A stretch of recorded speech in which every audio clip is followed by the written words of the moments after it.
Hotspot too much. How much? Too much. Too much? ఈ movie అయితే ఆహాలో and Amazon prime వీడియోలో streaming అవుతుంది.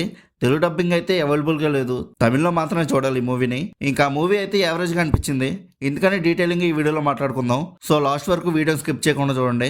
ఇంకా ఆ మూవీలో స్టోరీ గురించి మాట్లాడుకుంటే ఈ మూవీలో మొత్తం 3 స్టోరీస్ ఉంటాయి. సో మనం స్టోరీ వైజ్గా చూసుకుంటూ వెళ్దాం. ఫస్ట్ స్టోరీ వచ్చేసి డియర్ ఫ్యాన్. మన తెలుగు స్టేట్స్లో కానీ తమిళనాడు స్టేట్స్లో ఫ్యాన్ వార్స్ ఎలా ఉంటాయో మనకు తెలిసిందే. ఈ డియర్ ఫ్యాన్ స్టోరీ కూడా ఫ్యాన్ వార్స్కి సంబంధించిందే. తమిళనాడులో విజయ్ అండ్ అజిత్ గారి ఫ్యాన్స్ బేస్ చేసుకుని రాసినట్టుగా ఉంటుంది ఈ స్టోరీ. ఈ సెగ్మెంట్ చూస్తున్నప్పుడు మనకి చాలాసార్లు రే ఇది నిజమే కదరా అని అనిపిస్తూ ఉంటుంది. ఆదిత్య భాస్కర్ అండ్ రక్షణ్ గారి పెర్ఫార్మెన్సెస్ అయితే చాలా న్యాచురల్గా అనిపించాయి. కానీ మెయిన్ సోర్స్ టైలర్ అయితే మాత్రం ఎంఎస్ భాస్కర్ గారు హీరోని దేవుళ్ళ కొలవడం వల్ల యూత్ ఎలా పాడైపోతుందని ఆయన చెప్పే డైలాగ్స్ మాత్రం పీక్స్లో ఉంటాయి. ఈ స్టోరీ క్లైమాక్స్లో వచ్చే ట్విస్ట్ కూడా మనల్ని షాక్ చేస్తుంది. ట్విట్టర్ బ్యాచ్ వాళ్ళు మాత్రం ఈ స్టోరీని ఖచ్చితంగా చూడాలి, మనం ఎక్కడ తప్పు చేస్తున్నామని అర్థమవుతుంది.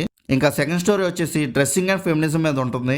ఇక్కడ director freedom of dressing and fake feminism మీద ఒక పెద్ద డిబేటే పెట్టారు.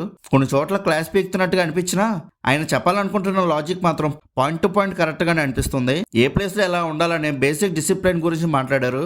ఇంకా ఈ స్టోరీలో డైరెక్టర్ కొద్దిగా ధైర్యంగా ఫేక్ ఫెమినిజం ని టార్గెట్ చేశారు. అబ్బా ఇచ్చాడు స్టోక్ అన్నట్టుగా అనిపిస్తుంది. ఇంకా థర్డ్ స్టోరీ వచ్చేసి లవ్వింగ్లీ. ఇది కొంచెం టైం ట్రావెల్ ఎలిమెంట్ తో ఉన్న స్టోరీ. ఈ స్టోరీలో ఉన్న హీరో ఒక కొత్త సిమ్ కార్డ్ కొనడం వల్ల 20 years ఫ్యూచర్ లో ఉన్న ఒక అమ్మాయితో మాట్లాడడానికి కనెక్షన్ దొరుకుతుంది. అంటే సేమ్ అద్భుతం మూవీ టైప్ లానే ఈ స్టోరీని కామెడీగా సరదాగా వెళ్ళిపోతుంది. ఫ్యూచర్ లో లవ్ ఎలా ఉంటుందో డైరెక్టర్ తన ఇమాజినేషన్ తో బాగా చూపించారు. క్లైమాక్స్ ఒక అడల్ట్ జోక్ ట్విస్ట్ ఉంటుంది, అది మాత్రం హైలైట్ గా అనిపించింది. నవ్వలేకపోయాను నేనైతే. ఫైనల్ గా ఇది ఒక అమేచ్యూర్ షార్ట్ ఫిల్మ్ లా అనిపించింది, ఎక్కడా బోరింగ్ అయితే అనిపించలేదు. ఇంకా ఈ 3 స్టోరీల్లో ఏది నాకు బాగా నచ్చిందని అంటే ఫస్ట్ దాని తోడైతే బాగున్నాయి, బట్ సెకండ్ అయితే అంత ఏం అనిపించలేదు నాకు. డ్రెస్సింగ్ గురించి అండ్ ఫేక్ ఫెమినిస్ట్ గురించి చెప్పారు కానీ అక్కడ ఎమోషన్ అనేది సరిగ్గా వర్కౌట్ అవ్వలేదు. సో దీనివల్ల నేను స్టోరీకి సరిగ్గా కనెక్ట్ అవ్వలేకపోయా. ఇంకా క్యారెక్టర్స్ పెర్ఫార్మెన్సెస్ గురించి మాట్లాడుకుంటే అందరూ చాలా బాగా చేశారు. ఇంకా బీజిఎమ్స్ అయితే చాలా బాగున్నాయి, సీన్స్ తగ్గట్టుగా పర్ఫెక్ట్గా సెట్ అయ్యాయి. ఇంకా ఓవరాల్గా మూవీ ఎలా ఉందని అడిగితే యావరేజ్గా అనిపించింది.